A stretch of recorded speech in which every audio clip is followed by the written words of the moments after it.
नमस्ते दोस्तों, और आज मैं आपके सामने एक बहुत इम्पॉर्टेंट इन्फॉर्मेशन को साझा कर रही हूँ। आपने ये इन्फॉर्मेशन पाई भी होगी, आपने देखा भी होगा कि 8 मार्च जो अभी महाशिवरात्रि का दिन था, उस दिन हमारे माननीय प्रधानमंत्री जी ने डिजिटल कंटेंट क्रिएटर अवार्ड दिए। और ये भारत की हिस्ट्री में पहली बार ऐसा हुआ कि ये अवार्ड बांटे गए। और ये जो भी हमारे नव युवक हैं जो कंटेंट को क्रिएट कर रहे हैं, उनके हौसला अफजाई के लिए ये बहुत अच्छा कदम रहा। और माननीय प्रधानमंत्री मोदी जी ने बहुत अच्छा संदेश दिया कि हमें किस दिशा में कार्य करना चाहिए, हम जो भी कंटेंट बना रहे हैं उसका क्या उद्देश्य होना चाहिए। तो सबसे पहले तो हम उन लोगों को जान लेते हैं जिन लोगों को ये अवार्ड मिले। देखिए, एक तो अभी इसमें किन किन कैटेगरीज में अवार्ड दिए गए। सबसे पहले दिया गया विजन ऑफ न्यू इंडिया, ये अवार्ड दिया अभी एंड न्यू। ये दोनों नए इंडिया के विजन को शेयर कर रहे हैं और इनका उद्देश्य है कि हम अपने इंडिया को जानें और उसे प्यार करें। We have 100 reasons to love our India. और इनके वीडियोस के माध्यम से आपको भारत के बारे में जानने को मिलेगा। दूसरा जो अवार्ड मिला वो बेस्ट स्टोरी टेलिंग के लिए मिला कीर्तिका गोविंद को।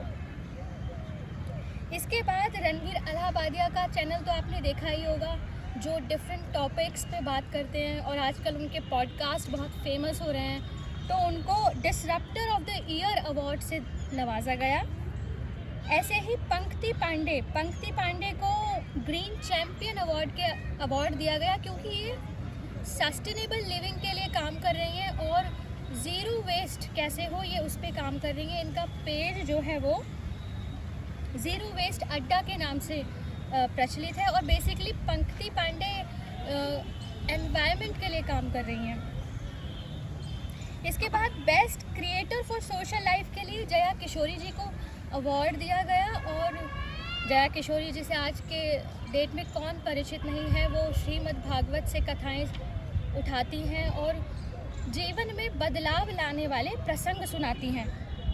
इसके बाद लक्ष्य दबाज को एग्रीकल्चर के फील्ड में अवार्ड दिया गया। लक्ष्य जो है वो जैविक किसान है और उस समय जब प्रधानमंत्री जी इनको अवार्ड दे रहे थे तो मोदी जी ने आचार्य देवव्रत जी का भी नाम लिया, जो कि इस समय गुजरात के गवर्नर हैं। और ये तकरीबन 35 वर्षों तक कुरुक्षेत्र में गुरुकुल है उसके प्रधानाचार्य रह चुके हैं और जैविक कृषि के क्षेत्र में इन्होंने बहुत बढ़िया काम किया है। इसके बाद कल्चरल एम्बेसडर ऑफ इंडिया में मैथिली ठाकुर को अवार्ड मिला और बेस्ट इंटरनेशनल क्रिएटर का अवार्ड ड्रू हिक्स को मिला। आपको ताज्जुब होगा कि ये फ्लोरिडा के रहने वाले हैं और ये बिहार में रहते हैं। ये अपने आप को अमेरिकन बिहारी कहते हैं और ये बहुत अच्छी हिंदी बोलते हैं। इसके बाद बेस्ट ट्रैवल क्रिएटर का अवार्ड कामिया जानी को मिला और टेक कैटेगरी में गौरव चौधरी को ये अवार्ड मिला। इसके बाद स्वच्छता के जो एम्बेसडर हैं ये अवार्ड मिला मल्हार कलम्बे को। ये 22 वर्षीय हैं और इन्होंने, ये मुंबई क्षेत्र के रहने वाले हैं और इन्होंने जो मुहिम चलाई है बीचेस को साफ़ करने की और टॉन्स ऑफ कचरा इन्होंने निकाला है। इसके बाद इनका जो एक इनिशिएटिव है वो है वन फॉर आवर प्लेनेट। इसके बाद समृद्ध फैशन परंपरा के लिए जानवी सिंह को डिजिटल क्रिएटर अवार्ड दिया गया। और आपको हैरानी होगी जानकर कि मात्र 21 वर्ष की जानवी गीता के श्लोकों को कंठस्थ किया हुआ है और वो गीता के श्लोक से ज्ञान लोगों में प्रसारित कर रही है, गीता की टीचिंग्स लोगों को सिखा रही है। और वो भी तब जब वो स्वयं कोरोना से पहले कहते हैं कि मैं बिल्कुल नास्तिक थी, ईश्वर में विश्वास नहीं रखती थी और ये मेरी जर्नी है नास्तिक से आस्तिक की ओर। इसके बाद श्रद्धा है, जिनको अय्यू श्रद्धा के नाम से जानते हैं आप, जो कॉमेडी को बहुत क्रिएटिव तरीके से कॉमेडी आपके सामने लेके आती है। इनको बेस्ट क्रिएटर फीमेल कैटेगरी में अवार्ड मिला है और बेस्ट क्रिएटर मेल कैटेगरी में आरजे रौनक, जिनको आप बउआ के नाम से जानते हैं, इनको अवार्ड मिला है। Best creator in food category में कविताज़ किचन को अवार्ड मिला है और ये बहुत काबिल तारीफ़ जर्नी है उनकी कि वो एक सिंपल हाउस वाइफ से आज इस स्टेज तक पहुंची हैं। इसके बाद एजुकेशन कैटेगरी में नमन देशमुख को अवार्ड मिला है, जो कि टेक्नोलॉजी और गैजेट्स की बात करते हैं। इनका YouTube channel tech and gadget के नाम से है। अंकित बयानपुरिया, जिनका 75 हार्ड चैलेंज बहुत वायरल हुआ था, इनको फिटनेस के फील्ड में अवार्ड मिला है। इसके बाद जो ट्रिगर्ड इंसान के नाम से मशहूर है निश्चय मल्हान, इनको गेमिंग के फील्ड में अवार्ड मिला है। अरी दमन एक बहुत छोटे उम्र के लड़के हैं जो धर्मशास्त्र की बात करते हैं और हमारे जो शास्त्र हैं, जो भी हमारे धार्मिक परंपराएं हैं, उनसे जुड़े सवालों के ये जवाब देते हैं और हर छोटे पहलू पे ये बात करते हैं कि तिलक क्यों लगाना चाहिए या पैर कैसे छूते हैं, नवरात्रों का क्या महत्व है। इसके बाद बेस्ट नैनो क्रिएटर में पीयूष पुरोहित को अवार्ड मिला, जो कि चमोली ज़िले के हैं। उत्तराखंड का एक बहुत छोटी सी जगह है और ये वहाँ की जो स्थानीय परंपरा है देवभूमि उत्तराखंड, वहाँ के तीज त्यौहार, परंपराएं, संस्कृति, उसको बहुत अच्छे VFX लगा के एडिट करके तब हमारे साथ शेयर करते हैं। बेस्ट सेलिब्रिटी क्रिएटर की कैटेगरी में जो अवार्ड मिला है वो अमन गुप्ता को मिला है, जो कि बोट नाम से जो जितने भी ऑडिबल प्रोडक्ट्स हैं उस कंपनी को चलाते हैं और 2016 में शुरू हुई ये कंपनी 2024 में लगभग इसका टर्नओवर लगभग 500 करोड़ है। और ये जो अमन गुप्ता की जो ये जर्नी है ये 2016 में स्टार्टअप इंडिया के आने के बाद शुरू हुई। ये जो सारे अवार्ड मिले, इनकी कैटेगरी को सुनकर मुझे एक बात तो समझ में आई कि हर वो कंटेंट क्रिएटर जो भारत की प्रगति में सहायक है, जो भारत की बातें कर रहा है, जो भारत के रिच हेरिटेज, रिच कल्चर को आगे लेके आ रहा है, जो भारत सरकार की पॉलिसीज़ को आगे बढ़ाने में हेल्प कर रहा है, उसको रिकग्नाइज़ करके मोदी जी ने उनको पुरस्कृत किया है। लेकिन इस अवार्ड फंक्शन में मोदी जी ने जो कई बातें संज्ञान में लाई वो भी जान लेना ज़रूरी है।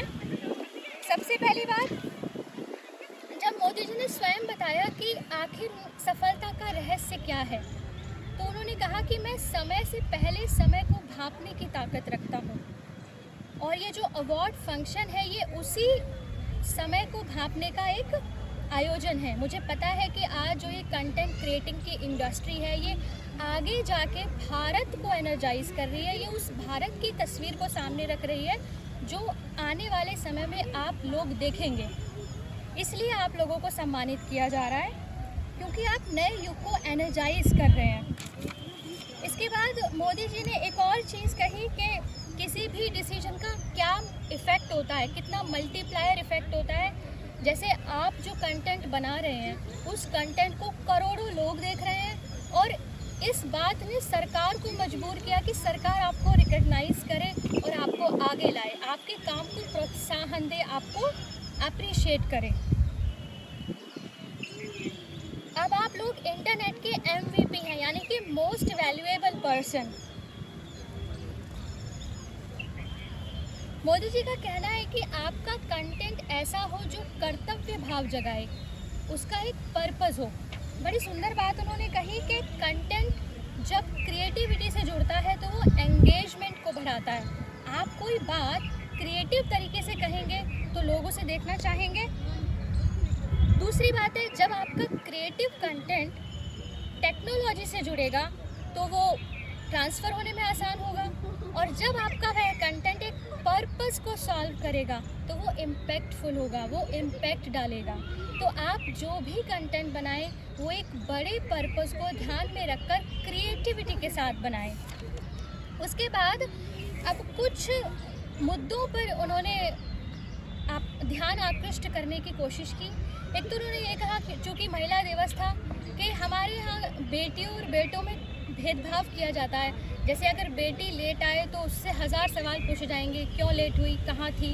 वहीं बेटा अगर लेट आए तो उससे पूछेंगे खाना खाया। तो इस तरह का जो भेदभाव है वो ना हो और नारी का सामर्थ्य सामर्थ्य हमें पहचानना चाहिए, जो असली सामर्थ्य है। स्पेशली जो घर की महिलाएं हैं जो बाहर जाकर पैसे नहीं कमाती, हम उनको बहुत कम आंकते हैं, जबकि ऐसा नहीं है। आप 24 घंटे का जो काम है अगर आप लिखेंगे तो आप हैरान रह जाएंगे कि एक महिला नॉन स्टॉप काम करती है, उसके लिए कोई छुट्टी निर्धारित नहीं है। उसके बाद मोदी जी ने एक बहुत इम्पॉर्टेंट टॉपिक पे बात की, वो है मेंटल हेल्थ। जी हाँ, आज सबसे पहली बात तो यह है कि लोग मेंटल हेल्थ जैसी कोई चीज़ मानते ही नहीं है। वो सोचते हैं अरे दिमाग को क्या परेशानी हो सकती है।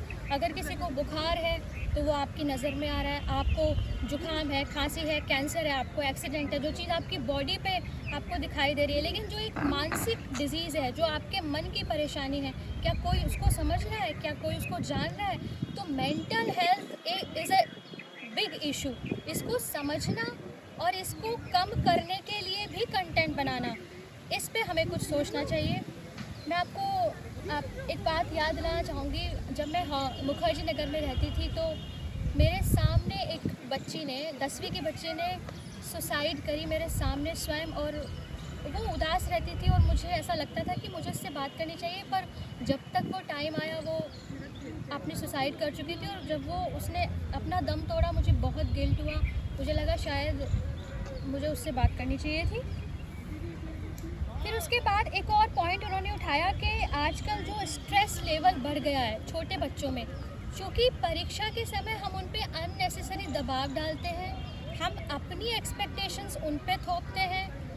प्रधानमंत्री जी ने कहा कि वो परीक्षा पे चर्चा जैसा कार्यक्रम नियमित तौर पे क्यों ऑर्गेनाइज करते हैं, क्योंकि वो जानते हैं कि ये जो छोटे बच्चे हैं, 10वीं 12वीं के बच्चे, ये एक ऐसी मिट्टी है जिसको आप जैसा सींचेंगे वैसी फसल आप काटेंगे। ये बहुत ज़रूरी है कि उस स्ट्रेस के समय में उन्हें समझाया जाए कि स्ट्रेस किस लेवल तक लेना है और परीक्षा केवल एक जीवन का हिस्सा है, पूरा जीवन नहीं।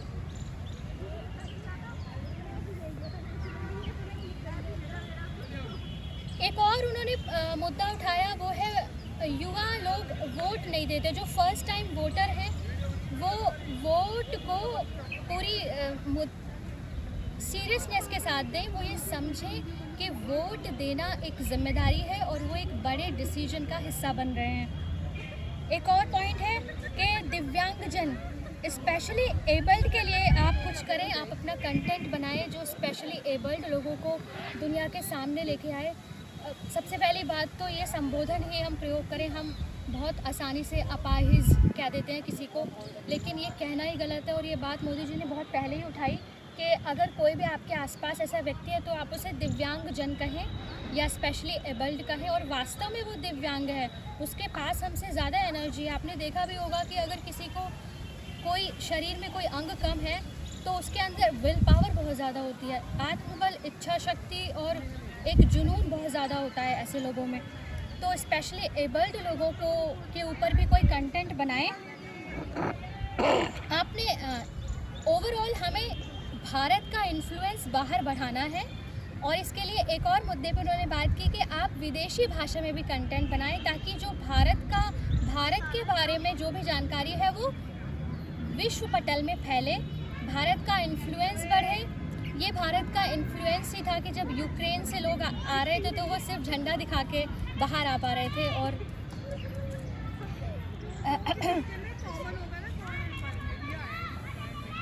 तो बेसिकली ये जो इवेंट था, यहाँ से किस मूवमेंट की शुरुआत हुई?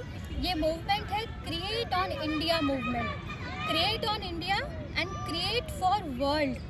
भारत से जुड़ी संस्कृति, कहानी, हेरिटेज, ट्रेडिशंस को दुनिया से शेयर करना और ग्लोबल ऑडियंस को एंगेज करना।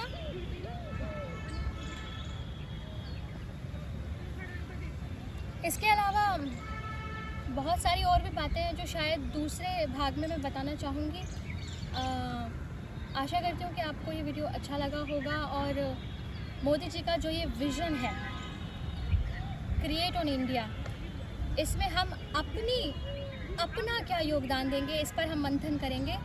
हरे कृष्णा, राधे राधे।